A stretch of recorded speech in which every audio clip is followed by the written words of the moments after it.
اچھا مذاکرات کے لیے کوئی کمیٹی کی ایکٹیویٹی نظر نہیں آئی.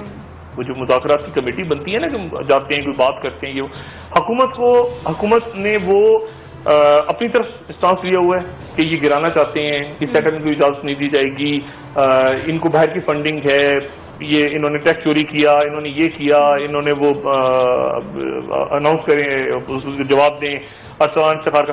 یہاں سے اس طرف سے وہ لگے ہوئے ہیں, اس طرف سے وہ لگے ہوئے ہیں, تو میڈیشن نہیں ہو رہی بیچ میں. اور میڈیشن شاید اس لیے نہیں ہو رہی کہ کوئی آتا ہوا گھبرا رہا ہے بیچ میں, کہ کوئی اگر جا کے عمران خان کو کہے گا کہ یار یہ تم میاں صاحب کی بات سن لو, تو عمران خان نے بھی ہو سکتا ہے گاڈ فادر دیکھی ہو, وہ کہ اچھا یہ تو میاں صاحب کا آدمی ہے, دشمنوں کا آدمی ہے, اور کوئی ادھر آ کے بات کرے اور کوئی دونوں طرف سے بات کرے, جو لگتا ہے سب نے گاڈ فادر دیکھی ہوئی ہے یا ناول پڑھا ہوا ہے, اور وہ ڈان کولن کے اس پہ عمل کرتے ہوئے کوئی میڈیٹ نہیں کر رہا. حکومت کے پاس نہیں کسی کے نہیں, وہ اعلان کریں گے وہ اور اس سے پہلے اور دیکھیں نا, ابھی بہت امپورٹنٹ بات میں چند سیکنڈ میں کہوں کہ آپ کے آپریشن پہ امریکن خوش نہیں ہیں مکمل طور پہ, جو آپ نے بہت آپریشن میں کل بھی بات کی تھی, لیکن آنے والے دنوں میں آپ کو اور مزید باتیں ایسی نظر آئیں گی. افغانستان میں کوئی واقعات ہوں گے, پھر الزام ڈالا جائے گا آپ پہ. یہ موجودہ جان کیری صاحب کی جو مڈل ایسٹ ڈپلومیسی ہے, وہ تو دیکھیں اس کے فیلئر نظر آ رہے ہیں آپ کو. سیریا کے اندر فیل ہو گیا معاملہ, یہ غزہ کے اندر کوئی سلسلہ ختم نہیں ہو رہا. باقی اب افغانستان کا بھی جو یہ ہے نا, یہ عارضی سا مسئلہ ہے, عارضی سا. وہاں پہ ابھی بھی بامبنگز ہو رہی ہیں, ابھی بھی لوگ اپنی جگہ عبداللہ اشرف غنی, یہ ایک عارضی سا وہاں پہ ایک سکون آیا ہے. وہ پھر ٹرموئل کی طرف چلا جائے گا. طالبان تو نہیں ختم ہو گئے نا, وہ لوگ سارے موجود ہیں, سارے فیکٹریز ہیں, ملیشیاز ہیں, سب کچھ ہے. تو یہ کسی بھی وقت دوبارہ ایک نیا زبان کے کھڑا ہوگا.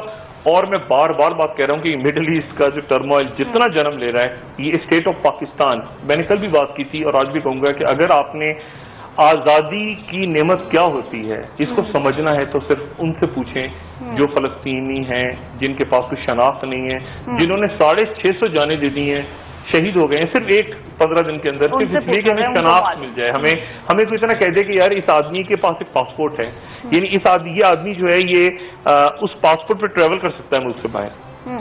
یعنی وہ دیکھیں گھرے ہوئے ہیں اسرائیل سے, اور ان کے ایگزسٹنس کا مسئلہ ہے پوری نسل کا. وہ صرف تو یہ ان سے وہ پوچھے تو پھر پتہ چلے گا کہ آپ کو پاکستان ایک ملک کتنی بڑی نعمت ہے اور اس کو سنبھال کر رکھنا چاہیے. بہت شکریہ ڈاکٹر صاحب آپ کے. ناظرین آپ کا بھی بہت شکریہ. میری طرف سے خدا حافظ. اپنا دوستوں رشتہ داروں کو نواز کے لوگوں کا سب خیال